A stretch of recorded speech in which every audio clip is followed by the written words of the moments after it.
Hello, and welcome to the Bible in a Year podcast, a resource from Enter the Bible. Journey with us through the books of the Bible, discovering more about Scripture and how it shapes our lives today. I'm Kristofer Phan Coffman. And I'm Jenny Wojciechowski. And today we're joined by Cory Driver, Director of Research at the Center for Life, leading the integration of faith and entrepreneurship at Miami University in Ohio. Cory also adjuncts at Luther Seminary and Pacific Lutheran Theological Seminary. And he's an ELCA pastor, and his latest book is God, Gender, and Family Trauma: How Rereading Genesis Can Be a Revelation. Thanks for being with us, Cory. Great to be with you. Thanks for having me. And today we are talking about the book of Amos.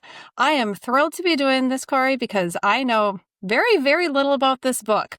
So could you please give us a quick summary of it? Yeah, so Amos is one of the minor prophets, minor only in length, and is delivering a major message in that God of Israel has a special relationship with the people of Israel, and that special relationship has really soured. I was thinking about this podcast in preparation, and I had recently watched the movie The Interpreter, and Sean Penn delivers this devastating line: disappointment is a lover's word. Right? God is expressing disappointment through the prophet Amos about the beloved, about Israel. And so this is really a book about how could you? I thought we were better than that. So if we are unfamiliar with the book of Amos, what's one way we can get into it? What's one way we can start to engage with this book?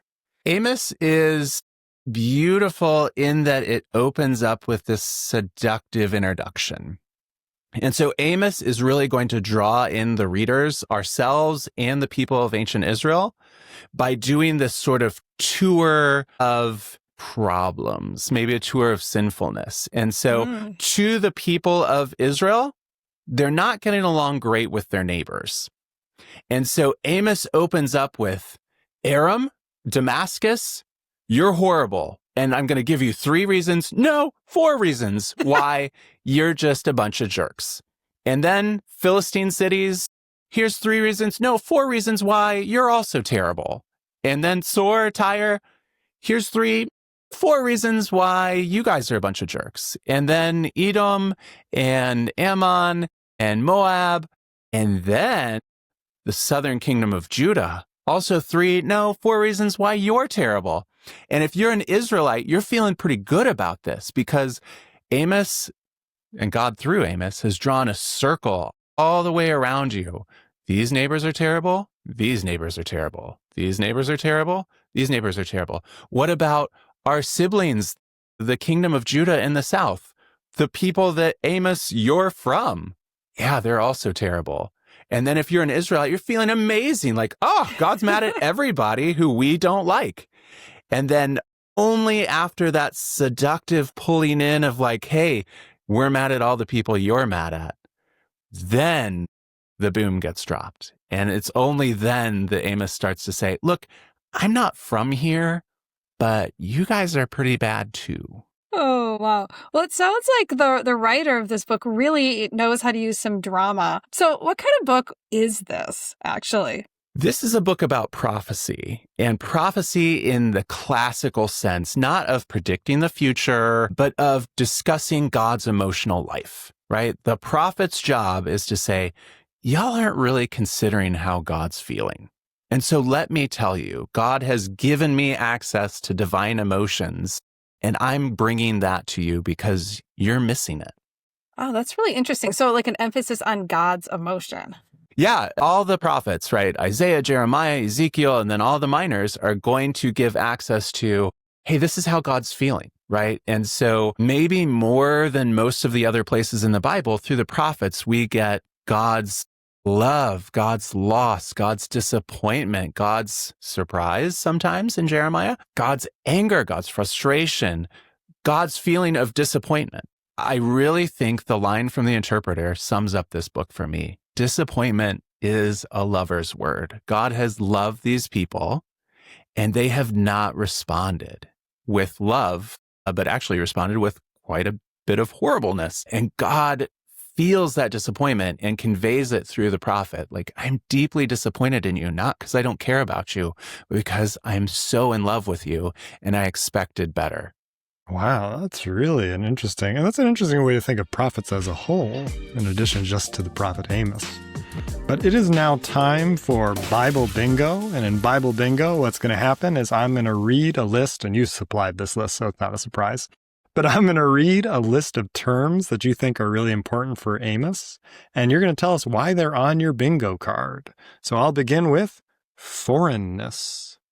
So foreignness is the opening rhetorical strategy, right? To say, look, you're concerned about those other people. So am I as God or as the prophet, right? Like, I don't feel comfortable about them. I don't feel comfortable about them. But that foreignness is going to circle back and say, but you're also distancing yourself from God. And in fact, you, the northern kingdom, have distanced yourself from God for some time. Amos is not from around there. He's from Tekoa. He's a shepherd and a seasonal fig dresser, right? Like doing agricultural labor as the seasons vary. And he comes up to another country with its own dialect and their own worshiping traditions, their own sacred spaces, and says, God actually kind of hates your festivals because you're doing it wrong. And because when you do it, you're also practicing injustice. It's not bad enough that, like, Jeroboam I set up some golden calves, but you cut the people off from their ancestors, right? Like, we would love to have you come back to Jerusalem, but you don't do that. And even in your places, you're practicing injustice. Yeah, the kingdom of Israel is expanding at this time. It's actually a really good economic time to be an Israelite. The borders are reaching out. They are getting solidified in some places and in other times just moved continually. Jeroboam II, by an economic or militaristic, what's the word I'm searching for, rubric, is actually a great king. But by a moral standard, he's actually made himself foreign to the project of God. And so Amos is really playing with the idea of, like, who's foreign? Amos himself is foreign to the people he's prophesying to, but the people he's prophesying to have made themselves somewhat foreign to God's project. Interesting. So I don't have a figs, but I do have some sheep outside. So I'm excited for the next bingo word, which is agriculture. Yeah, absolutely. Agriculture is Amos's life. And he uses his experience and the experience of the people to deliver these prophecies. This is one of my favorite books of prophecy because of the language play. So it is all over the place. Of course, Amos introduces himself as a shepherd and a keeper or a dresser of figs, but is going to talk about the people being planted and no longer uprooted in one of the final scenes. Going to talk about a time when a plowman will overtake a harvester, even the negative things, right? The locusts, the vision of fire, the vision of summer fruits, right? This is his bread and butter, but it's his fig and jam, right? Like, this is exactly what he talks about. Famine, drought, pests, right? The cows of Bashan famously is in this. So, like, outdoor language for a relatively successful urbanized population, right? If Amos is delivering this message in Bethel and other places in Samaria, he's saying, let me just tell you how the rest are living. And let me use my language, their language, the language of the people that you're cheating and not providing justice to frame how judgment's going to be experienced. Interesting. So we've talked about this a little bit already, and I'm sure it's going to come up again as we talk about Amos, but tell us about prophethood. Yeah, so Amos is a special case. He will insist that he is not a prophet while doing prophecy and say, look, I'm a farmhand, right? Like, I'm a seasonal worker. This is not my main gig, but here I am telling you how God's feeling because you're not listening and you're not paying attention. And famously, there's this prophet off, right? Like, Amaziah is going to say, look, why don't you go back to the farm and the orchard? That would be great for you. Go earn your bread there. Don't do this prophecy thing here. We have prophets. We're all set, as a matter of fact. I can take care of that, and I'll say good things. You're just saying terrible stuff about our kingdom. You are a foreigner. Please leave and go do the agricultural bidding and maybe send some figs north. We'll take your bread. We'll take your sheep, but we don't want to take your words. And One of the things that I love about Amos is putting Amos in conversation with Jonah, right? These are two biblical prophets who are most famous for prophesying to not their people, right? So Amos from the south goes north and says to a very successful king and very successful economically society, you're doing it wrong. And the people say, please leave. We don't want that message, right? And it is this same king that Jonah says, great job, right?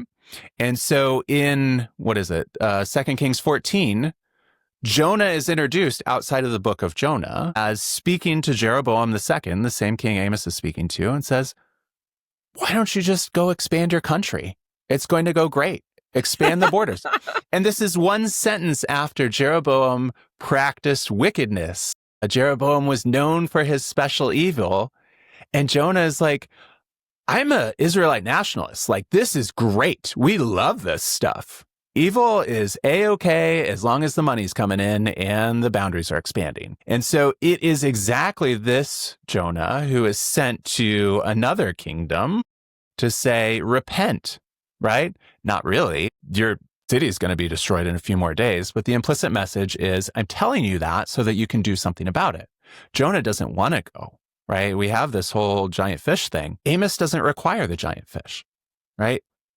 Amos says, yeah, I like figs, but I'll go. And so you have these two characters intentionally in conversation together, if we're reading intertextually, to say, what does it mean to be a prophet? What does it mean to go to a people that aren't your own? And what does it mean to care about these other people and want them to know God's emotions and God's desire for them? And we have two almost funhouse mirror versions of each other in Amos and Jonah. Interesting. Okay, I'm sensing a theme here, but keep going, governance. So I'm guessing this is going to have to do with Jeroboam II. Yeah, you know it. You know it. Biblical history, anybody? So Jeroboam is this king who has differing reports, right? Like Omri, like a very successful king of the northern kingdom of Israel, right? It goes great for him. It's fabulous time to be a wealthy person in the northern kingdom. It's a fabulous time to be somebody in royal circles. Land is expanding, wealth is coming in, and you can govern like that.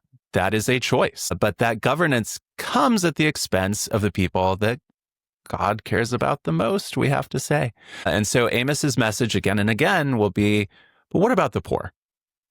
Why are you depriving people of, and forecasting, the next word is justice.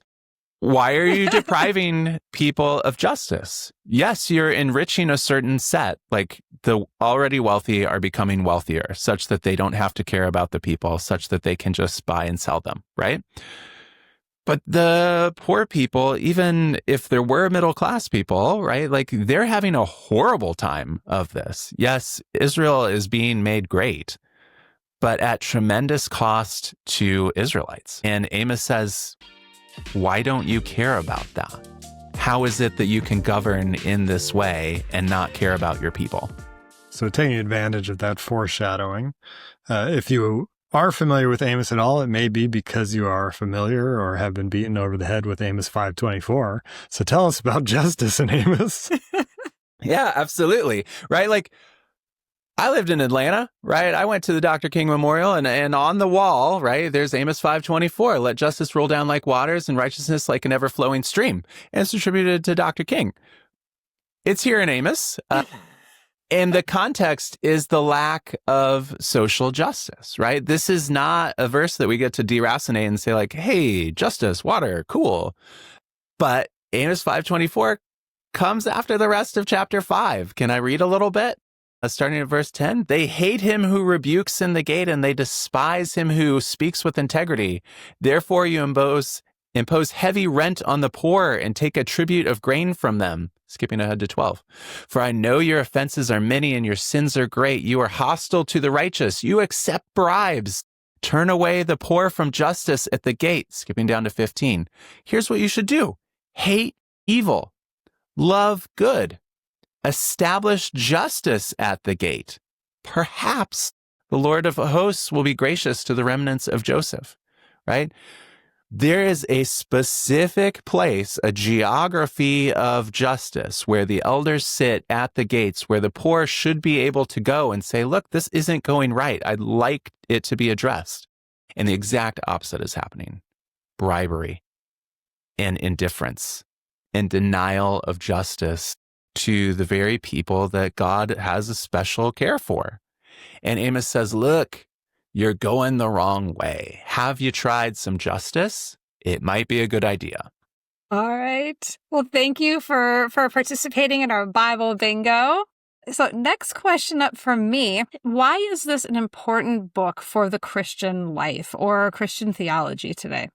I think it's important for both because it describes God's feelings about a certain kind of governance and approach to justice or injustice, right?